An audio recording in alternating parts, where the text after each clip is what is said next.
Hello everyone, welcome back to my new blog. হয়ে মা মেয়ে বেরিয়ে যাচ্ছি কাজের উদ্দেশ্যে। দিনটা ছিল 13ই ফেব্রুয়ারি। ওই দিন ছিল আমার 3টে ব্রাইড। তো আমি যেতে যেতে ভাবছিলাম ওরা কি সময় মতো বসতে পারবে, আর সময় মতো বসতে না পারলে কতটা অসুবিধে হয় তোমরা তো নিশ্চয়ই জানো যারা মেকআপ আর্টিস্ট আছো। তো আমার ফার্স্ট লোকেশন ছিল কৃষ্ণনগর, যেটা আমার বাড়ি থেকে যেতে প্রায় 1 ঘন্টা মতো লেগেই যায়। আর ওকে আমি ব্লেসিং এও সাজিয়েছিলাম, তাই ওর বাড়িটা আমার চেনা। আমি এসে দেখলাম ব্রাইড পুরো রেডি হয়ে বসে আছে। আমার এতই না খুশি লাগছিল, কারণ ফার্স্ট ব্রাইড একটু লেট করে বসতে। ওকে আমি আশীর্বাদ বিয়ে বোবা 3 দিন সাজিয়েছিলাম, কিন্তু জানো ওর মুখ থেকে একটা কথাও বেরো না, কি শান্তই না ও। ওর বসার টাইম ছিল 1টায়, একদম 1টা নাগাদে বসে গেল। আর এই দেখো ওর ফাইনাল লুক, তোমরা দেখে জানাও কেমন লাগছে ওকে। চলে যাচ্ছি সেকেন্ড ব্রাইডের উদ্দেশ্যে। আমি এখানে বসেছিলাম আর মা ওদিকে ঘুমোচ্ছে। আর আমার সেকেন্ড ব্রাইড ছিল চিত্তামারায়। ওই দিনে আমার সবকটা ব্রাইড একদম টাইম টু টাইম বসে গিয়েছিল। এসে পড়লাম ব্রাইডের লোকেশনে। দেখো ব্রাইড আমাদেরকে নিতেও চলে এসছে।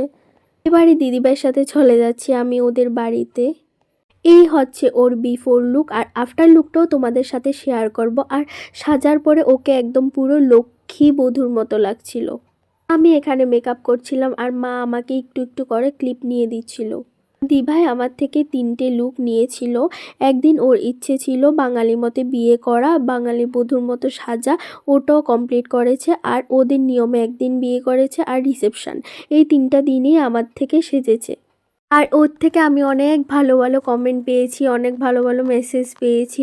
আর যখন সেকেন্ড বার গিয়েছিলাম, সেকেন্ড দিন থার্ড দিন অনেক অনেক রিভিউ পেয়েছি।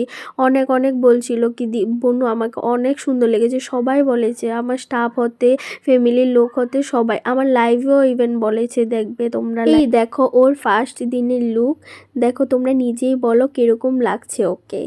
সেকেন্ড ব্রাইড শেষ করে চলে গেলাম থার্ড ব্রাইডের উদ্দেশ্যে। আর থার্ড ব্রাইডের বাড়ি ছিল সারাসীমায়।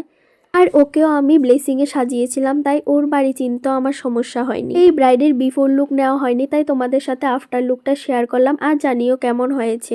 আর ও অনেক স্যাটিসফাইড ছিল, রিসেপশনের দিন আমাকে সব বলেছে। আর ওই দিনটা যেহেতু 13ই ফেব্রুয়ারি ছিল, তো আমার বাবার বার্থডে, তো আসার সময় আমি একটা ছোট্ট কেক নিয়ে এলাম বাবার জন্য। এই বনুটা হলো আমার বাড়ির সাথেই, পাশের বাড়ির বনু। দেখো কি সুন্দর করে আমার বাবার সাথে খেলছে। ও বলছিল বাবুর সাথে বসবে, কেক কাটবে, তো বাবু ওকে নিয়ে বসে গেল কেক কাটার জন্য।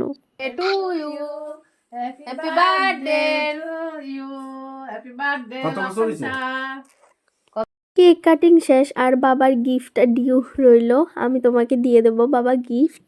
আর সবাই বাবাকে আশীর্বাদ করবে যেন ভালো থাকে, সুস্থ থাকে, এটাই। চলো সবাইকে টাটা। ভিডিওটা এখানে এন্ড করছি। সবাই ভালো লাগলে অবশ্যই একটা লাইক, কমেন্ট, শেয়ার করে দিও। বাই।